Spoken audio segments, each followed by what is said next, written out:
भारत देश को अपना गब्बर मिल चुका है। जब मैं गब्बर की बात कर रही हूँ तो एक समय ऐसा था जब एक डायलॉग कहा जाता था, दूर दूर बच्चे जो हैं वो डर रहे हैं क्योंकि गब्बर आ रहा है, और अब वो गब्बर जो है वो शायद ईडी बन चुका है और शायद डरने वाले वो बच्चे राजनेता हो चुके हैं।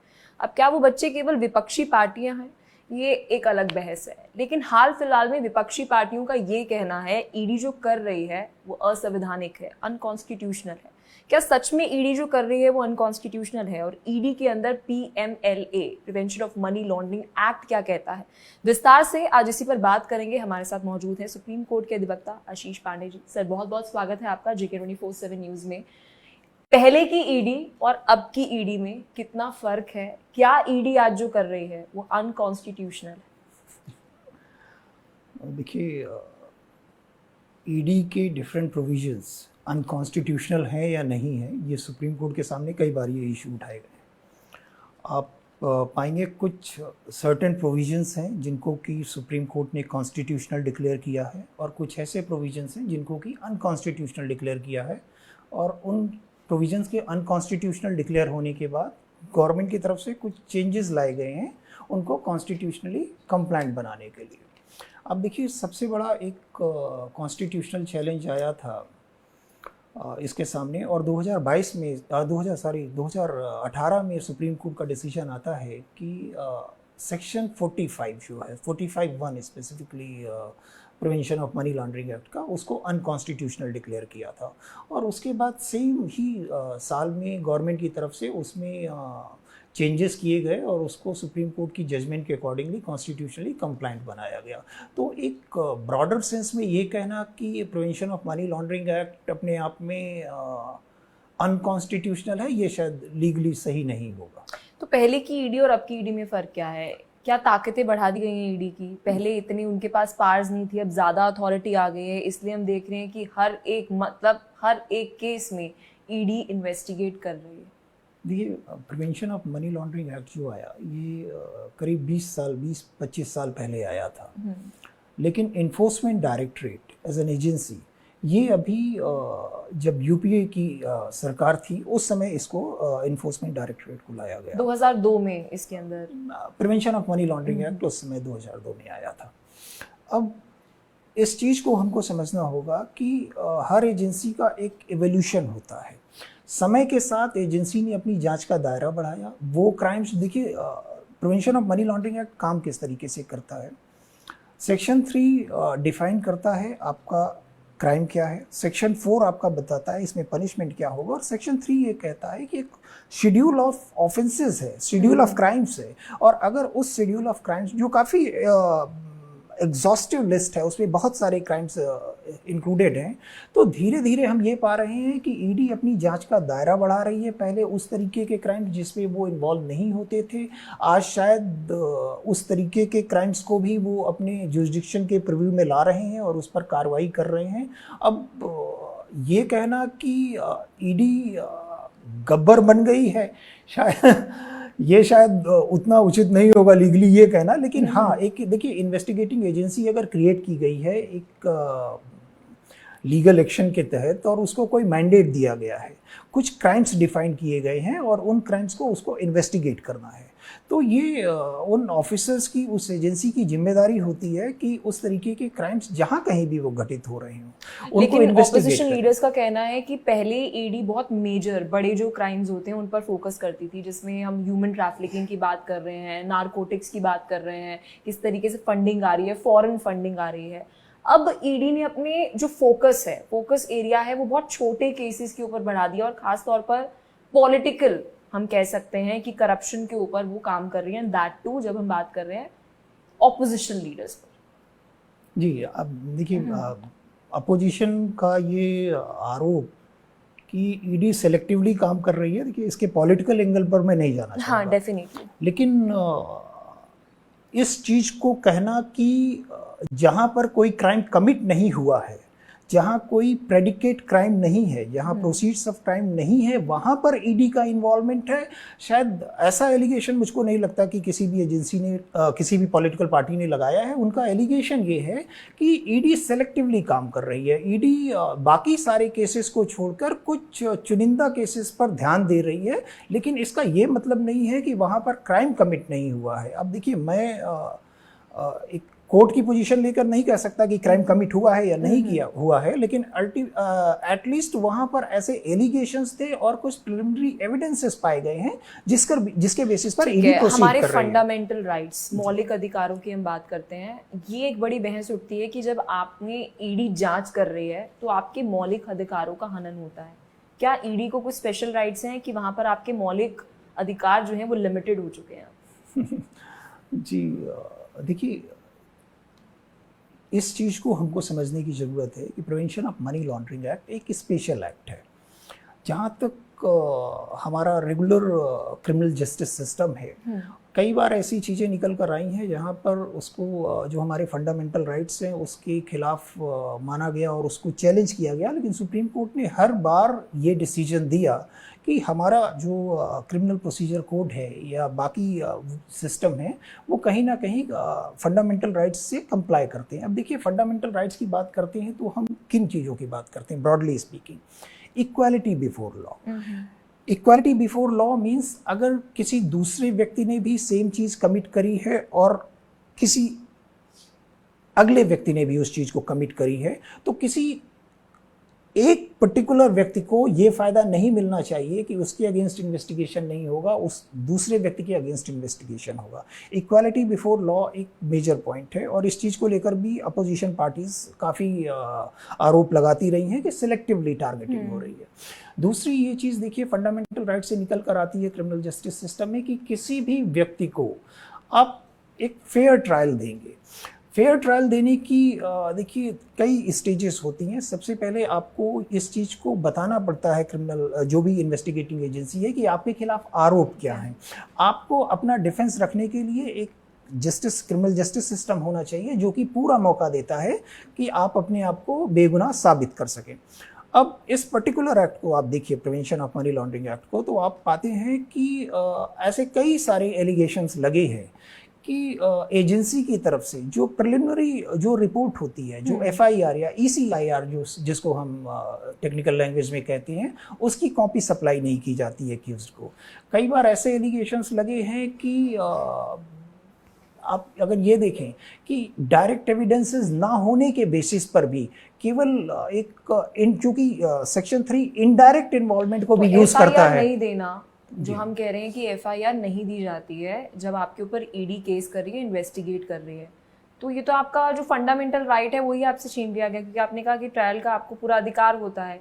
तो को ईडी को ये स्पेशल राइट्स हैं, क्योंकि हम इसे जोड़कर देखते हैं हाल फिलहाल में सीएम अरविंद केजरीवाल के साथ। सीएम अरविंद केजरीवाल ने ये कहकर बोला कि मैं ईडी के सामने पेश नहीं होऊंगा क्योंकि आपने ये नहीं बताया कि क्या मैं संदिग्ध हूँ या फिर मैं, जो आप मेरे को बुला रहे हैं, मैं गवाह हूँ।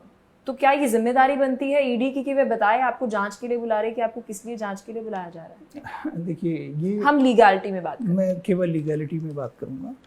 देखिए, किसी भी इन्वेस्टिगेटिंग एजेंसी के ऊपर ये आरोप लगाना या उनसे ये डिमांड करना कि आप मुझको ये बताइए कि आप मुझको एज एन एक्यूज्ड कॉल कर रहे हैं या एज ए विटनेस कॉल कर रहे हैं, शायद ये प्रॉपर नहीं है। क्योंकि देखिए, प्रोसेस किस तरीके से चलती है, इन्वेस्टिगेशन आगे बढ़ता है और इन्वेस्टिगेशन में जो आपका इन्वेस्टिगेटिंग ऑफिसर है उसको लगता है कि आपसे पूछताछ की ज़रूरत है। चाहे आप नॉर्मल हमारा क्रिमिनल जस्टिस सिस्टम देख लीजिए या prevention of money laundering act के प्रोविजंस देख लीजिए, ऑफिसर्स को पावर दी जाती है कि आप एक्यूज्ड को, जो भी कंसर्न व्यक्ति आपको लगता है कि मामले से संबंधित हो सकता है, उसको समन आप उसको भेजते हैं। समन्स मिलने के बाद वो व्यक्ति इन्वेस्टिगेटिंग एजेंसी के साथ इन्वेस्टिगेशन को ज्वाइन करता है। इन्वेस्टिगेशन ज्वाइन होने के बाद जो चीज़ें निकल कर आती हैं उसके बेसिस पर ये पता लग सकता है कि उस व्यक्ति को एज एन एक्यूज्ड उसमें एरे किया जा सकता है या नहीं किया जा सकता है। इसको प्रीएम्प्ट करना कि केवल आप विटनेस हैं या अभी आप एक्यूज्ड हैं, शायद कुछ इंस्टेंसेस हो सकते हैं जहां पर इस तरीके के डेफिनेटिव स्टेटमेंट्स एजेंसी की तरफ से दिए जा सकते हैं, लेकिन इस तरीके के केसेस में जो कि ऑनगोइंग इन्वेस्टिगेशन का पार्ट होते हैं, शायद ये एजेंसी के लिए मुश्किल होगा कैटेगोरिकली बता पाना कि आपको किस कैपेसिटी में बुलाया जा रहा है। बेल की बात करते हैं, क्योंकि आप एक एडवोकेट हैं और कई बार ऐसा होता होगा कि ईडी का कोई केस होता होगा, सबसे पहली चीज़ होती होगी कि जी बेल कैसे मिले। हाल फिलहाल में हम देख रहे हैं कई सारे पॉलिटिकल लीडर्स, नाम नहीं लेंगे हम, बेल मिलना इम्पॉसिबल हो गया है। ईडी की क्या पूरी ये prevention of money laundering act लेकर आया गया है कि आपको बेल मिलना ही इम्पॉसिबल हो जाता है। जी, देखिए ये आपकी बात ठीक है कि prevention of money laundering act में बेल मिलना एक मुश्किल काम है। उसके रीजंस जो एक्ट के प्रोविजंस हैं उसमें एक ट्विन कंडीशंस का टेस्ट दिया गया है, जो कि पीछे कुछ सालों में काफ़ी कंट्रोवर्शियल रहा है। ये ट्विन कंडीशंस सेक्शन 45 में कंटेंट हैं।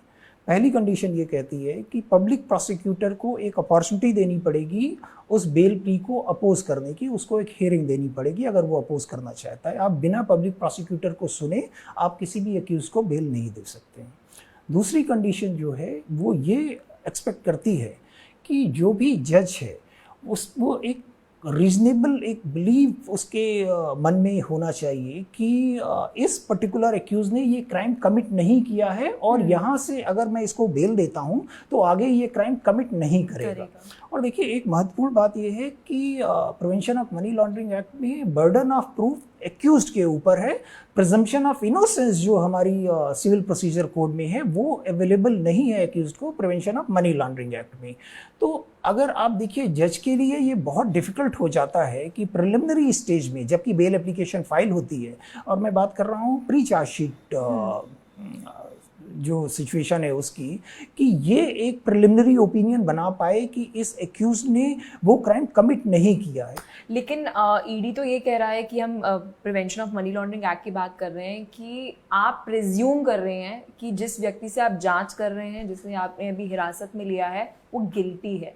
जी, ये आप एज्यूम कर रहे हैं और उस व्यक्ति के ऊपर ये ओनस है कि अब उसे प्रूफ करना है कि वो गिल्टी नहीं है, अदरवाइज क्या होता है? जी, देखिए अगर आप आईपीसी के अंडर क्राइम लीजिए और जो कि प्रेडिकेट ऑफेंस नहीं है, चूंकि आईपीसी के बहुत सारे क्राइम्स हैं जो कि prevention of money laundering act के शेड्यूल में आते हैं, तो वो प्रेडिकेट ऑफेंसेस कॉन्स्टिट्यूट कर सकते हैं। वो ऑफेंसेस जो ईडी के जांच के बाहर हैं और आईपीसी के अंडर क्राइम कमिट हुआ है, सीआरपीसी के अंडर ट्रायल चल रहा है, तो एक प्रिजम्पशन होती है कि एक्यूज्ड पर्सन जिसके अगेंस्ट एलिगेशन लगे हैं वो इनोसेंट है। इनोसेंट है इसलिए, देखिए किसी भी क्रिमिनल जस्टिस सिस्टम का काम होता है कि एक्यूज्ड के राइट्स और प्रोसिक्यूशन के राइट्स को बैलेंस करके चले। अगर एक्यूज्ड के पास राइट होता है कि उसकी जो पर्सनल फ्रीडम है उसको कहीं नुकसान नहीं पहुंचना चाहिए और उसकी लिबर्टी को नुकसान नहीं पहुंचना चाहिए, उसी तरीके से प्रोसिक्यूशन के पास भी एक राइट होता है कि उसको इन्वेस्टिगेट करने का अधिकार होता है। अब इस तरीके की सिचुएशन में आप देखिए कि प्रोसिक्यूशन अरेस्ट करता है व्यक्ति को अगर इन्वेस्टिगेशन के लिए ज़रूरत है, और एक बार इन्वेस्टिगेशन कंप्लीट हो जाती है तो हम पाते हैं कि ट्रायल कोर्ट नॉर्मल मामलों में सीआरपीसी के तहत बेल दे देते हैं, क्योंकि एक्यूज्ड को इनोसेंट माना जाता है जब तक कि ट्रायल के बाद अल्टीमेटली उसका कन्विक्शन नहीं हो जाता है। जबकि prevention of money laundering act में आप पाते हैं कि एक्यूज्ड को माना गया है कि इसने क्राइम कमिट किया है, यहाँ पर प्रोसीड्स ऑफ क्राइम इन्वॉल्व है, उसको ट्रायल के बाद ये प्रूव करना है। फिर अनकॉन्स्टिट्यूशनल हो गया? नहीं, देखिए चूंकि ये ट्विन कंडीशन केवल prevention of money laundering act में ही इन्वॉल्व नहीं थी, ये बहुत सारे दूसरे भी स्पेशल एक्ट्स है जैसे टाडा हो गया, इन सब में भी इन्वॉल्व थे। जहां ग्रेविटी ऑफ ऑफेंस ज़्यादा होता है वहां पर स्पेशल एक्ट्स पार्लियामेंट के पास ही पूरा राइट है कि इस तरीके की कंडीशंस लगा सकता है जहां पर एक्यूज्ड पर्सन्स को इतनी आसानी से बेल ना मिल पाए।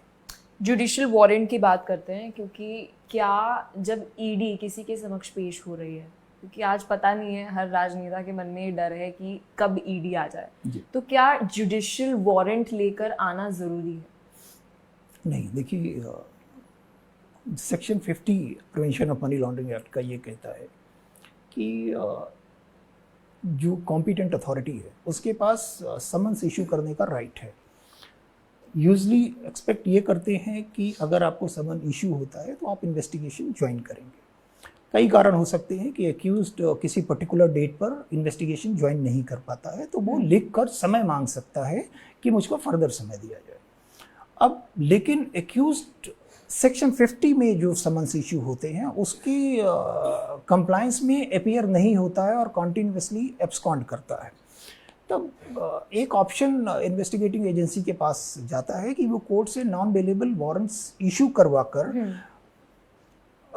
उस व्यक्ति को सर्व करे और पर्टिकुलर डेट जो कोर्ट तय करती है उस दिन उस व्यक्ति को कोर्ट में अपीयर होना पड़ता है। दूसरा ऑप्शन ये है कि ईडी खुद भी जा सकती है उनके जो भी रेजिडेंस है या ऑफिस है वहाँ पर इन्वेस्टिगेशन करने के लिए, और prevention of money laundering act में ये सारे प्रोविजंस हैं ईडी के ऑफिस। क्या ये भी संभावना हो सकती है कि किसी के ऊपर ईडी की इन्वेस्टिगेशन हो रही है और उस व्यक्ति को पता ही नहीं है कि इन्वेस्टिगेशन किस मामले पर हो रही है, केवल और केवल उससे सवाल पूछे जा रहे हैं, क्योंकि उसका अधिकार है ये जानना कि आप उससे सवाल पूछ रहे हैं किस मामले में पूछ रहे हैं। अगर हम बात करते हैं prevention of money laundering act की, तो इस वक्त एकदम अलग सिचुएशन हो सकती है। देखिए, आपकी बात एक हद तक ठीक है, चूँकि prevention of money laundering act की स्कीम कुछ इस तरीके की है कि आपको एफआईआर या ईसीआईआर की कॉपी अर्ली स्टेज में नहीं दी जाती है, तो आपका क्या इन्वॉल्वमेंट है ये शायद कहीं ना कहीं वो व्यक्ति जो अपीयर हो रहा है ईडी के सामने उसको पता नहीं चलता है।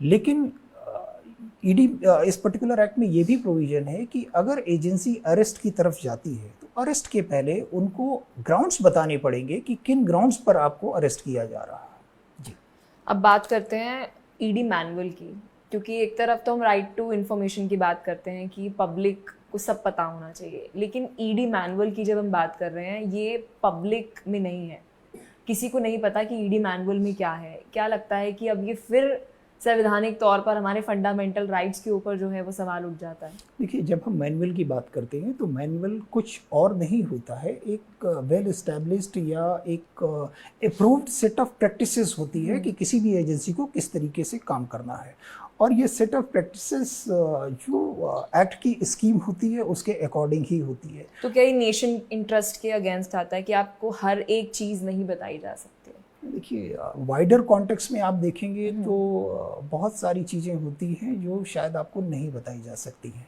लेकिन क्रिमिनल जस्टिस सिस्टम से जुड़ी हुई चीज़ें जो होती हैं वो आप देखेंगे कि आपको अपना डिफेंस प्रूफ करने के लिए जिन चीज़ों की ज़रूरत होती है वो आपको दिया जाना, वो मटेरियल सप्लाई किया जाना आपका कॉन्स्टिट्यूशनल राइट है। लेकिन कुछ ऐसी इंफॉर्मेशन होती है जो स्टेट सीक्रेट्स होती हैं। अभी कुछ दिन पहले सुप्रीम कोर्ट में ये इशू आया था, आप हमारे चीफ जस्टिस ने इस चीज़ पर बोला कि जो सील्ड कवर की प्रैक्टिस है उसको अब ख़त्म कर दिया जाना चाहिए।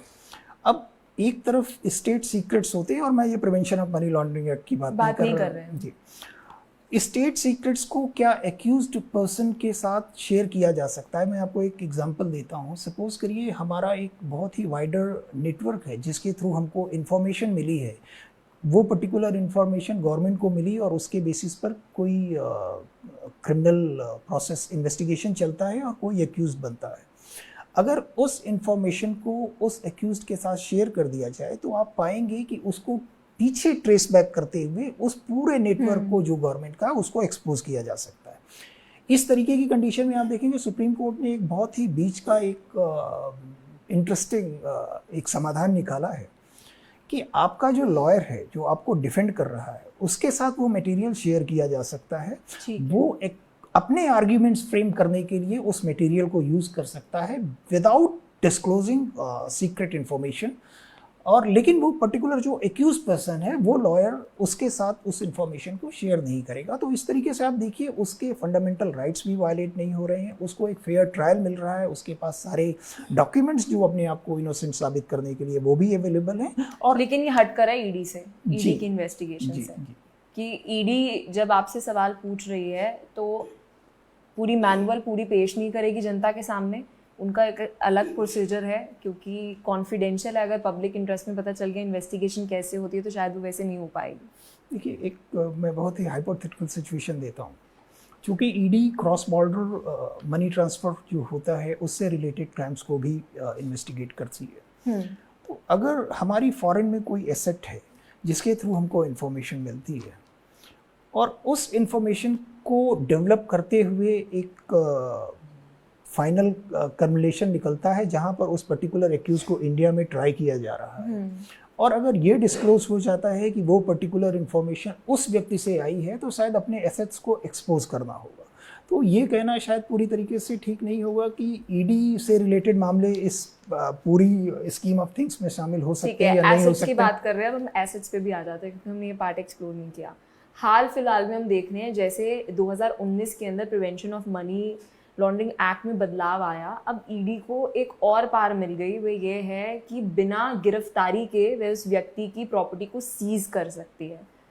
अब क्या ये कॉन्स्टिट्यूशनल है? अगेन फिर यही सवाल आ जाता है। फिर दूसरी तरफ ये कि प्रॉपर्टी आप सीज कर रहे हैं लेकिन भाई दूसरी तरफ उस व्यक्ति को गिरफ्तार नहीं कर रहे, इससे क्या फ़ायदा मिलता है सरकार को? देखिए, गिरफ्तारी क्यों होती है? गिरफ्तारी इसलिए होती है कि आपको आपका कन्विक्शन हो गया है, जिसके बाद आपकी सेंटेंसिंग हुई है और इसलिए आप गिरफ्तार। ड्यूरिंग इन्वेस्टिगेशन आपको अरेस्ट करना है या नहीं करना है, ये इन्वेस्टिगेटिंग एजेंसी तय करती है, ये देखते हुए कि क्या आप कोऑपरेट कर रहे हैं या नहीं कर रहे हैं और आपका उसमें इन्वॉल्वमेंट कितना है, ग्रेविटी ऑफ ऑफेंस क्या है। अब जहाँ तक प्रॉपर्टी सीज करने की बात है, अगर कोई प्रॉपर्टी जिसको कि हम प्रोसीड्स ऑफ क्राइम कह सकते हैं, ईडी फुल्ली एम्पावर्ड है पीएमएलए में कि उस प्रॉपर्टी को सीज कर सकती है। और अगर प्रोसीड्स ऑफ क्राइम अगर कोई प्रॉपर्टी है तो लीगली भी अगर आप देखेंगे तो उसको एजेंसी को कहीं ना कहीं सीज कर कोर्ट के सामने प्रेजेंट करना ही होगा, लिस्ट करना ही होगा उस प्रॉपर्टी को कि ये प्रोसीड्स। लेकिन क्या इसके कुछ फाइनेंशियल मायने होते हैं कि आप पहले उस व्यक्ति की, क्योंकि हाल फिलहाल में हमने बहुत सारे केसेस में देखा कि उस व्यक्ति को गिरफ्तार नहीं किया गया लेकिन उससे जुड़ी जितनी भी प्रॉपर्टी थी उससे सीज कर लिया गया। एक फाइनेंशियली हम कह सकते हैं कि उसको ब्लॉकेज कर दी गई। तो क्या इससे इन्वेस्टिगेशन में कुछ फ़ायदा मिलता है? देखिए, इन्वेस्टिगेशन में फ़ायदा मिलता है ये मैं नहीं कहूँगा, लेकिन ये इन्वेस्टिगेशन का एसेंशियल पार्ट है कि एक बार ये एविडेंस मिलता है कि particular property proceeds of crime है तो उसको कॉन्फिस्केट किया जाना लीगली आवश्यक हो जाता है एजेंसी के लिए। अगर आप इस तरीके से समझिए साधारण भाषा में कि अगर ये पता चलता है कि कोई चीज़ एक चोरी की गई चीज़ है और उसको पुलिस सीज नहीं करती है, कॉन्फिस्केट नहीं करती है, तो क्या आप इसको कानून सम्मत मानेंगे? उस व्यक्ति को अरेस्ट करना या ना करना एक दूसरा इशू है कि उसका इन्वॉल्वमेंट क्या था उस क्राइम में, क्या उसी की वजह से ये प्रॉपर्टी क्रिएट हुई, कैसे प्रॉपर्टी, ये फर्दर इन्वेस्टिगेशन की बात है जिसको कि इन्वेस्टिगेट करने के बाद ही एजेंसी तय कर सकती है कि किसी व्यक्ति को अरेस्ट किया जाना जरूरी है। हम बात कर रहे थे कि मेरा आखिरी सवाल रहेगा क्योंकि हम हाल फिलहाल में जो चल रहा है उससे इसे कनेक्ट कर रहे हैं। इससे पहले हमने केवल ईडी को समझा। अब ईडी को समझने के बाद दर्शक जानना चाहते हैं कि कुछ 170 मोबाइल फोन्स का जिक्र हो रहा है जब मनीष सिसोदिया की गिरफ्तारी की गई है कि उन्होंने नष्ट करे। तो अभी हम बात कर रहे थे कि प्रूफ करना है एक्यूज को कि वह एक्यूज जो है अपने आप को प्रूफ करे, लेकिन बात ये आ जाती है अभी ईडी को ये कोर्ट में सवाल पूछा जा रहा है कि 170 फोन नष्ट तो हुए, उस फोन में क्या था, प्रूफ दीजिए। तो कोर्ट ईडी को बोल रही है, मनीष सिसोदिया के लॉयर को नहीं कहा जा रहा कि आप प्रूफ दीजिए कि 170 फोन क्यों ध्वस्त किए। देखिए, जिन फोन्स की आप बात कर रही हैं वो पार्ट ऑफ एविडेंस है। एविडेंस को डिस्ट्रॉय करना अपने आप में एक क्राइम होता है। राइट। अब चूंकि ये आपका इलेक्ट्रॉनिक एविडेंस था, जब भी हम फ़ोन पर कोई डेटा स्टोर करते हैं, लेट्स से कोई एप्पल का फ़ोन है या एंड्रॉयड फ़ोन है, आपकी व्हाट्सएप की चैट्स हैं या दूसरी आपकी टेलीफोनिक कॉन्वर्सेशंस हैं या आपकी एसएमएसेस हैं, कहीं ना कहीं वो डिजिटल फुटप्रिंट जो अपने हैं वो उस सिस्टम पर छोड़ते हैं, आपके सर्वर्स पर छोड़ते हैं, जहाँ से उनको आप एक रूडिमेंट्री लेवल पर ही एक्सेस कर सकते हैं कि इस तरीके की चीज़ें उस पर्टिकुलर डिवाइस में हुई थी।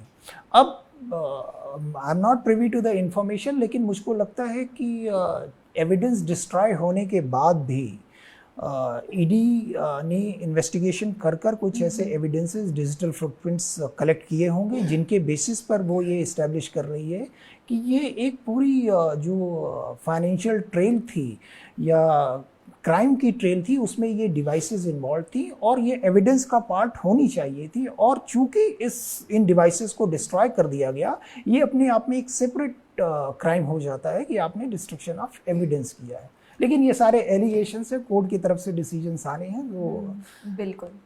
आशीष पांडे जी, बहुत शुक्रिया हमारे दर्शकों को समझाने के लिए कि आखिर ईडी के पास कितनी ताकतें हैं, केंद्र सरकार ने ये ताकतें दी हैं, क्या ये कॉन्स्टिट्यूशनल है या अनकॉन्स्टिट्यूशनल है। देखते रहिए JK24/7 न्यूज़।